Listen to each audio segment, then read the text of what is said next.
ഈശോയിൽ സ്നേഹമുള്ള ദൈവജനമേ, ഇന്ന് സെപ്റ്റംബർ 15 ഞായറാഴ്ച. വേർഡ് ഓഫ് ഗോഡ് ടുഡേ 3-ാം മണിക്കൂർ.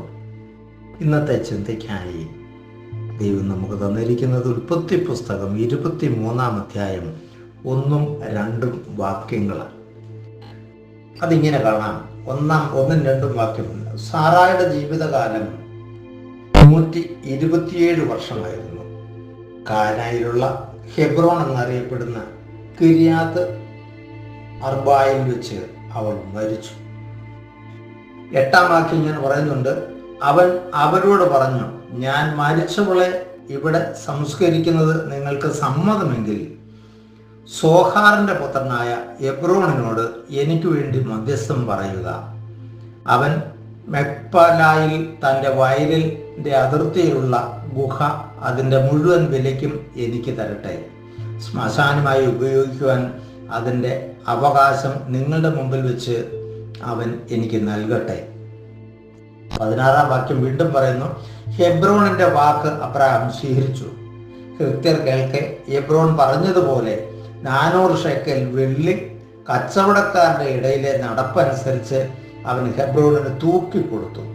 19-ാം വാക്യം, അതിനുശേഷം അബ്രാഹാം തൻ്റെ ഭാര്യ സാറായെ കാനാൻ ദേശത്ത് മമ്രോയുടെ കിഴക്ക് ഹെബ്രോണിൽ മക്പലായിലെ വയലിലുള്ള ഗുഹയിൽ അടക്കി.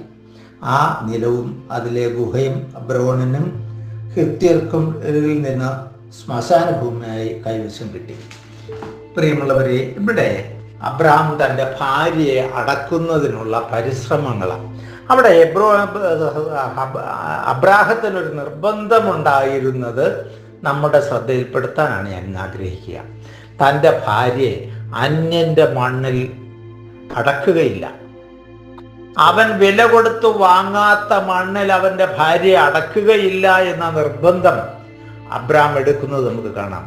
നമ്മുടെ പൂർവ്വപിതാവായ അബ്രാഹാം അന്ന് ആ നിശ്ചയദാർഢ്യത്തോടെ ഉള്ള തീരുമാനം ഇന്നും നമ്മുടെ ഇടയിൽ തുടരുന്നു എന്ന് തന്നെയാണ് ഞാൻ വിശ്വസിക്കുക.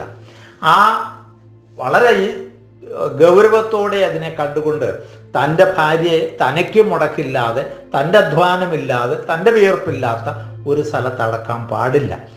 നമ്മൾ ഇന്നത്തെ കാലത്ത് നമ്മളുടെ ഇടയിൽ മരിച്ചു കഴിഞ്ഞ് എവിടെ അടക്കിയാൽ എന്താ, എന്തിനാ അതിൻ്റെ പുറകെ ഇത്രയും എന്ന് ചിന്തിക്കുന്ന ഒരു ലോകത്താണ് നാം ഇന്ന് ജീവിക്കുക. ഇവിടെ കൃത്യമായിട്ടും ആ അബ്രാഹത്തിൻ്റെ മാതൃക നമുക്ക് പിന്തുടരാവുന്നതാണ്. ഒരു പക്ഷേയെങ്കിൽ നമ്മുടെ ഈ കുടുംബക്കല്ലറകളുടെ ആരംഭം ഇവിടുന്നാകാം. കുഴിക്കാണവും അതിനോട് ബന്ധപ്പെട്ട് തന്നെ പോകുന്നതാകാം.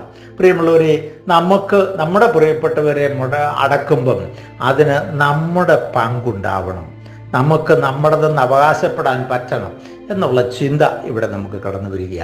അതിനെ ഉന്മൂലകമായി നിൽക്കുന്ന ഒന്ന്, നിത്യതയിലേക്കുള്ള യാത്രയ്ക്ക് ഈശോയുടെ 2ാമത്തെ വരവിൽ അവനെ പാർത്തു കിടക്കുന്നവർ പറന്നുയരേണ്ടവരാണെന്നും അവർ മറ്റൊരു തടവറയിലാകാതെ എന്നും ആ ഒരു തൻ്റെ ബന്ധത്തിൽ നിൽക്കുന്ന, അല്ലെങ്കിൽ തൻ്റെ ആ ദൈവിക ചൈതന്യമുള്ള സ്ഥലത്ത് അടക്കപ്പെടുകയും അവിടുന്ന് അവർ പറന്നു ഉയരുകയും വേണം എന്ന നിശ്ചയദാർഢ്യം നമ്മുടെ ജീവിതത്തിൽ ഉണ്ടാകട്ടെ. പിതാവിൻ്റെയും പുത്രൻ്റെയും പരിശുദ്ധാത്മാവിൻ്റെയും നാമത്തിൽ ആമേൻ.